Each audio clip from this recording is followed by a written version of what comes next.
My name is Ann Harris, and I work with Oregon State University Extension in Hood River and Wasco counties. I'm excited you're here and happy to introduce you to some of my friends and colleagues at Extension. This is Cindy Collins. She's a master gardener in Hood River and an orchardist. She lives up in Odell, Oregon. The first experience I had with Extension was, taking the class for my private pesticide applicators permit, and then they also facilitated the exam for that. So that was right at the start of when I first bought the orchard, which was probably early '97. In 2006, I became involved with the Master Gardeners. And so that has been a wonderful organization to be part of and to get to know lots of people in the community. And it's just a lot of fun. We garden and we cook and just have parties, and so it's a good time. It's about 46 acres total, and half is planted with cherry and about half is pears. And so we're just finishing up pruning of the pears right now. It's the end of January. And it's been a pretty mild winter so far, so we're not having any trouble getting through things. Sometimes the weather conspires against us. I just see them as a great educational resource.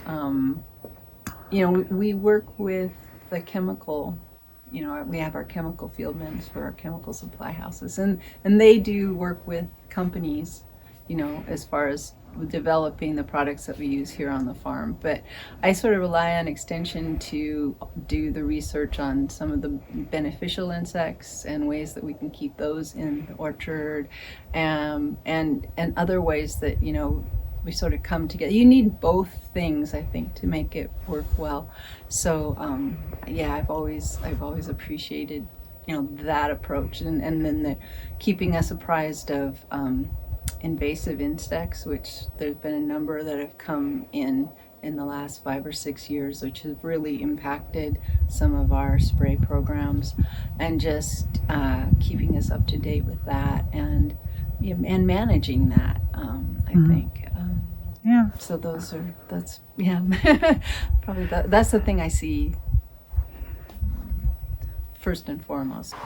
I also work with Ashley Thompson. She's the Extension horticulturist in Hood River and Wasco counties. How I came to be an extension horticulturalist is a really great question. I started doing research when I was an undergrad on soil, and I thought I wanted to go into biochemistry, but I realized I really loved soil and plant-soil interactions. And the more I worked with soil and plants, the more I realized I really loved plants, and I really wanted to work with farmers.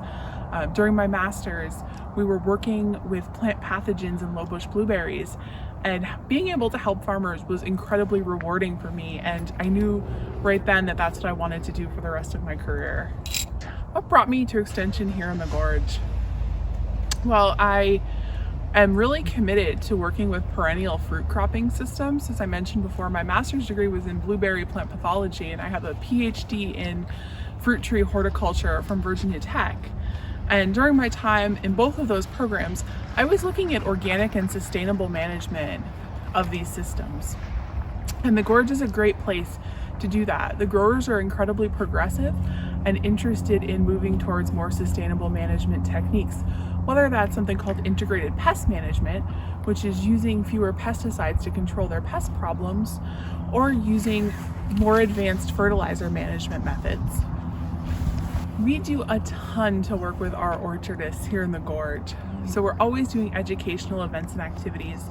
This winter, we're hosting a weekly webinar series where growers get to hear about different fruit tree management techniques and styles from across Oregon, actually across the country, and soon to be across the world. So we're talking about integrated pest management practices, we're talking about improving pollinator habitat in our orchards, and we're going to be talking about viruses, diseases, and nutrient management here in a few weeks. So those are a few of the things we do pretty regularly.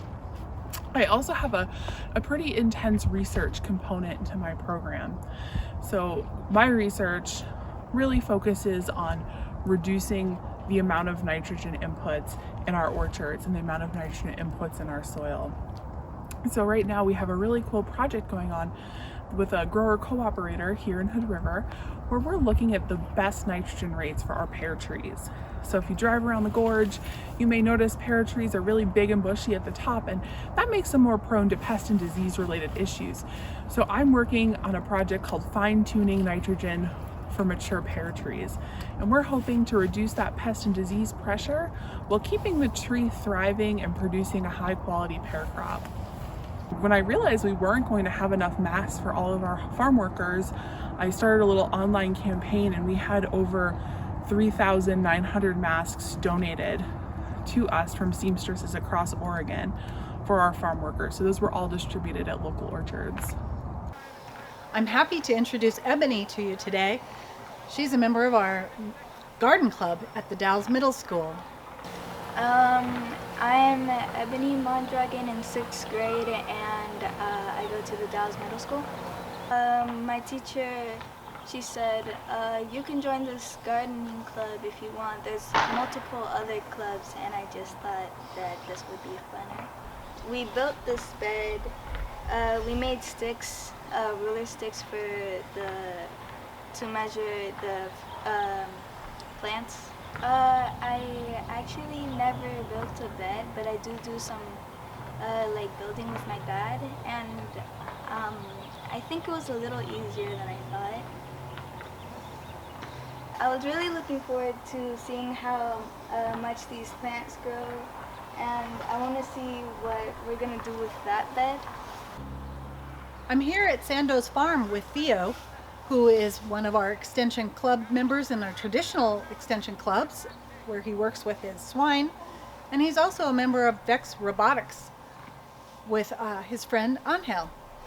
Well, I got started in clover buds, which is before 4-H. I did a single chicken in my 3rd grade year of school, brought it to fair, showed it in clover buds, won my little participation ribbon, had a great time. It was my first animal ever shown. And then the next year would have been my first year in 4-H, and I showed a heifer and a steer.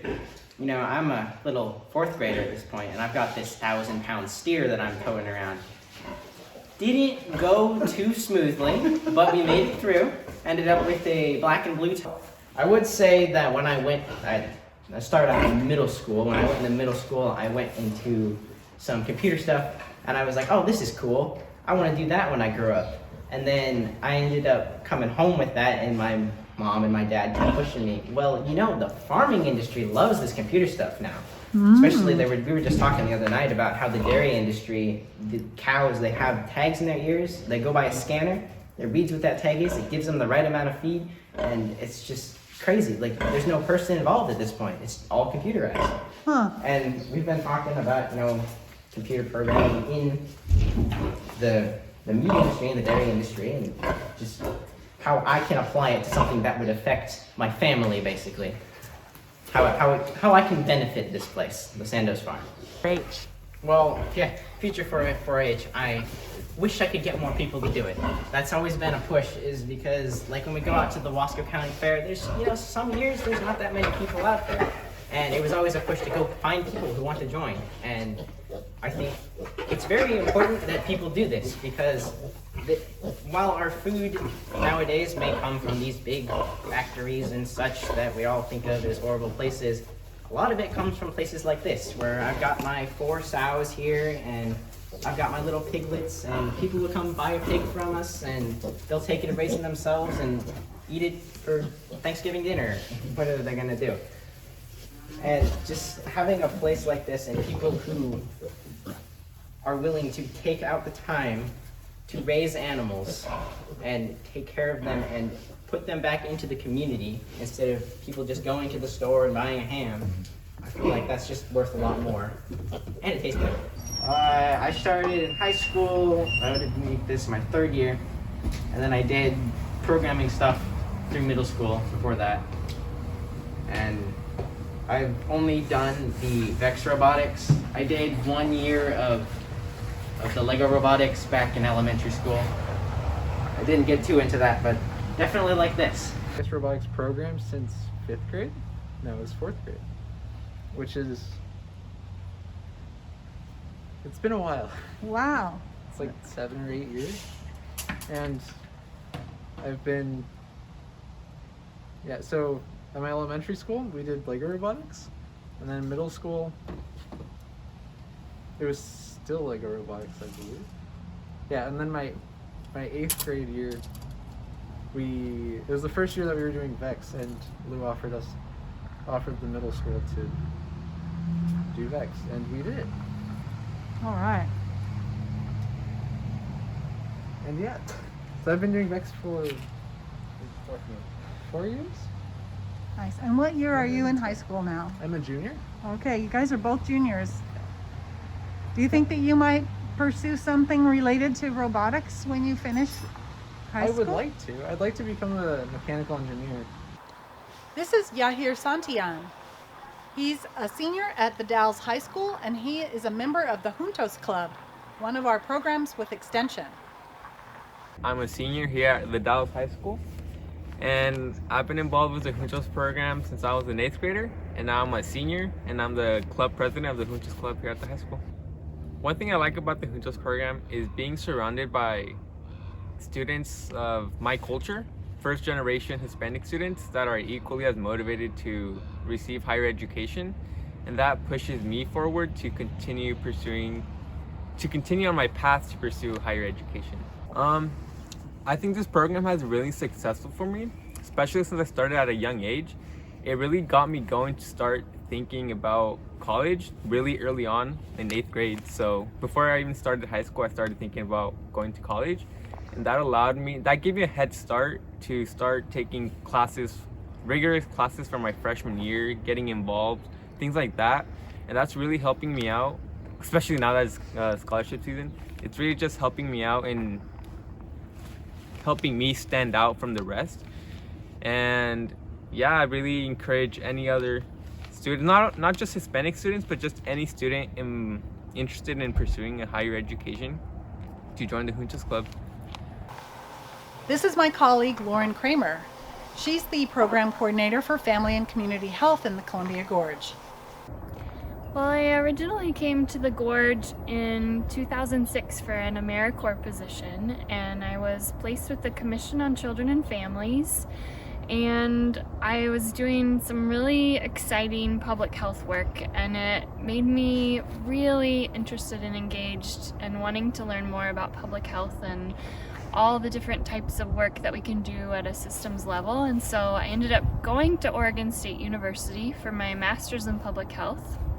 And when I finished, I came back to the Gorge knowing that this was a place where I wanted to plant some roots and continue to grow my family and my community. And so I applied for this position with Extension, and I got it. It was really exciting, and ever since then I've been getting to work on a lot of that upstream public health systems level efforts, and it's been really variable. There's all sorts of things that I get to work and play in around community food systems and physical activity and well-being and childcare and pretty much anything that has to do with family or community health I get to be involved in, and that's been something that I really love about my job.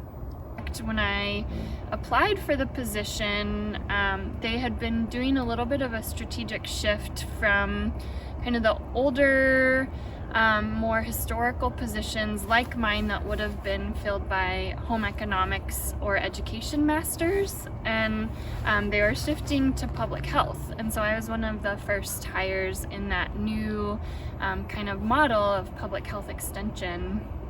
And that was pretty exciting, but in my job description there was still some of those older types of classes, looking back more towards our history around food preservation and canning, and I didn't know anything about how to do those, so I had to do some on-the-job learning, and those ended up being some of the favorite parts of my job, getting to teach those classes. But it was certainly something, when I looked at the job description the first time, I was not totally qualified. But luckily I got to learn those things as I went. a lot of my work shifted pretty quickly to supporting our migrant and seasonal farm worker population. I ended up being invited to and asking to be involved with several meetings where we were looking at what are we going to do to prepare our community both for these workers that are coming and those that are here year-round, and how can we support our public health department in responding to COVID. We did a lot of work around plain language adaptations of some of their PSAs and other information pieces to try to make them simpler and a little more pictorial and help share the message in English and Spanish. So I worked with an excellent summer intern, Daniela Valle, who helped to adapt and create all of those excellent materials that we put up on Facebook and Instagram, trying to reach different slices of the population in our community. I ended up being some days where 6 hours of Zoom meetings back to back to back as we met to try to figure out how to support our community with food during COVID and housing and quarantine relief funds and testing sites, and now a lot of that has gladly evolved into vaccination efforts and trying to communicate how and when and where people can be vaccinated and when they'll be eligible. So I would say the majority of my work has shifted to COVID and COVID support and prevention, and trying to just make sure that we're doing the very best we can in our community to ensure that as few people as possible hopefully get. I think something that really excites me about Extension is that we have been working and living in communities for over 100 years. Not everyone knows that Extension is deeply rooted in every county in Oregon and every state in the country, and that history I think gives us some great connections and rapport and the ability to collaborate with partners, and I see us continuing to work at a systems level. I know, like I mentioned before, a lot of our earlier or other work had to go on the back burner, so I myself am excited to get back to some of those things, to continue supporting our strong women and strong people leaders in the community, to continue offering those programs, whether online or in person, hopefully again someday. I miss getting to do food demos in our local food pantries and elementary schools, getting young people to try new foods and experience yellow cauliflower and purple cauliflower and fresh produce from our local farms. So I think as we look at the new normal and getting back to normal, for me it will be continuing to work at that systems level, but I also think COVID has really shone a bright light on some of the systems that don't work so well and the things that we're really hanging on by a thread. And I think I want to keep working on childcare across our community. We live in a childcare desert, which means that we've got to think really strategically about the systems we create in the future to help support our families here. And the same could be said about our food system and our medical and public health system and our housing system. All of these are intertwined and they impact people's health and their livelihoods and their well-being. And I think when we can see those systems as part of the structures that impact people's health and find ways to improve them, it means that we can all live better and healthier lives. And so that's something that inspires me about this work and inspires me to get back to work doing those things. Thank you for being here for this Sense of Place presentation. I hope you've enjoyed hearing from some of my Extension colleagues and friends, and that it's gotten you excited and inspired perhaps to participate in some of our Extension programs here in the Gorge. Bye-bye.